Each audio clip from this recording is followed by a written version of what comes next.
আসসালামু আলাইকুম ভিউয়ার্স, আমরা এখন যাচ্ছি মিরপুর বাংলা কলেজ থেকে বরিশালের উদ্দেশ্যে। আর আজকে বরিশালে যাওয়ার আমাদের মূল উদ্দেশ্য হচ্ছে আমাদের কাকার বিয়ে। তো এখান থেকে আমরা সরাসরি বরযাত্রী হিসেবে আমরা বরিশালে যাব। তো এখন বাজে রাত প্রায় 3:30টার দিকে আমরা রওনা দিলাম বরিশালের উদ্দেশ্যে। বাহিনী নিয়ে এখন আমরা যাইতেছি, সবাই দোয়া করবেন। এই হচ্ছে আমাদের জামাই। আমাদের গাড়ি আসার কথা ছিল 4টার দিকে, আর এখন বাজে 3:30। আমরা 3:30-এ রাস্তা ঘুরতেছি, কিন্তু গাড়ির কোনো খবর নাই। গাড়ি নাকি এখনো ফার্ম গেট, এই জন্য আমরা ঘুরতেছি যে যার মতো। ওই যে পিছনে এক দল, এইখানে আর এক দল, সবাই যে যার মতো ঘুরতেছে, আমরাও ঘুরতেছি। দেখা যাক কি হয়।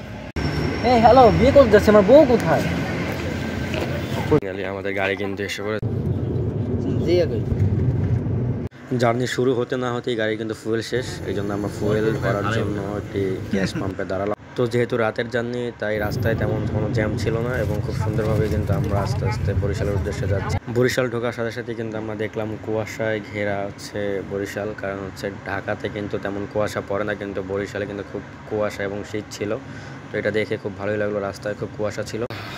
আমরা কিন্তু ফাইনালি বরিশালে পৌঁছে গেছি। তাদের কিন্তু এখনো কুয়াশা। 10 মিনিটের একটি বিরতির পরে আবারও কিন্তু পটুয়াখালীর উদ্দেশ্যে যাত্রা শুরু করলাম। তো বরিশাল থেকে পটুয়াখালী যেতে অ্যারাউন্ড 2 আওয়ার্সের মতো লাগবে। তো আমরা রাতে কিন্তু কেউ ঘুমাইনি, সবার চোখেই কিন্তু ঘুম ছিল।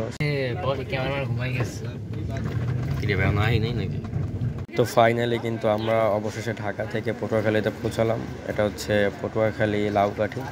এখানে জায়গাটি খুবই সুন্দর, একটি ব্রিজ এবং পাশে কিন্তু নদী ছিল।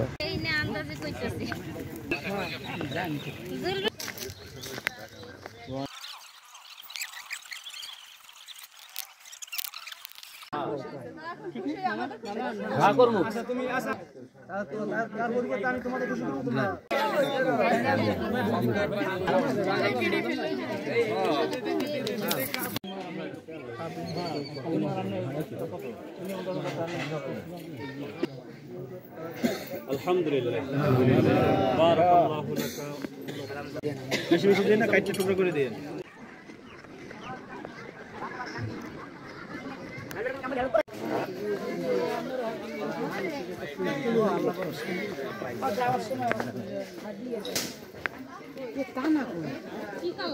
তো বিয়ে শেষ, এখন আমরা এখান থেকে বরিশাল যাব এবং বরিশাল থেকে পরবর্তীতে ঢাকা চলে যাব। এটা হচ্ছে পটুয়াখালী লঞ্চ ঘাটের অপোজিট পাশে, অর্থাৎ লাউকাঠি খেয়াঘাট বলা হয় এটাকে, এবং এটা হচ্ছে লাউকাঠির ভিতরে পড়েছে। আর এখান থেকে আমরা নদী পারাপার হয়ে আমরা পটুয়াখালীতে যাব এবং সেখান থেকে সরাসরি কিন্তু আমরা বরিশাল চলে যাব। বিয়ে টিয়ে কিন্তু শেষ, আমরা কিন্তু এখন কোথায় যাচ্ছি? স্বপ্ন রাঙামাটি। আসলে ওর কথা কেউ মাথায় নেবেন না, ও কিন্তু শুকনা টুকনা খাই, তো এই জন্য অবস্থা। তো আমরা এখন ঢাকার উদ্দেশ্যে রওনা দিব। আসলে বরিশালটা কিছুটা ঘুরবো, ঘোরার পরে আমরা সন্ধ্যা দিয়ে ঢাকার উদ্দেশ্যে সবাই রওনা দিব। তো বরিশাল শহরটা সময়ের অভাবে আপনাদেরকে ঘুরে দেখাতে পারিনি। পরবর্তীতে আসলে অবশ্যই শহরটা আপনাদেরকে ঘুরে দেখাবো। এইটুকুই, আর কিছু না। কি অবস্থা?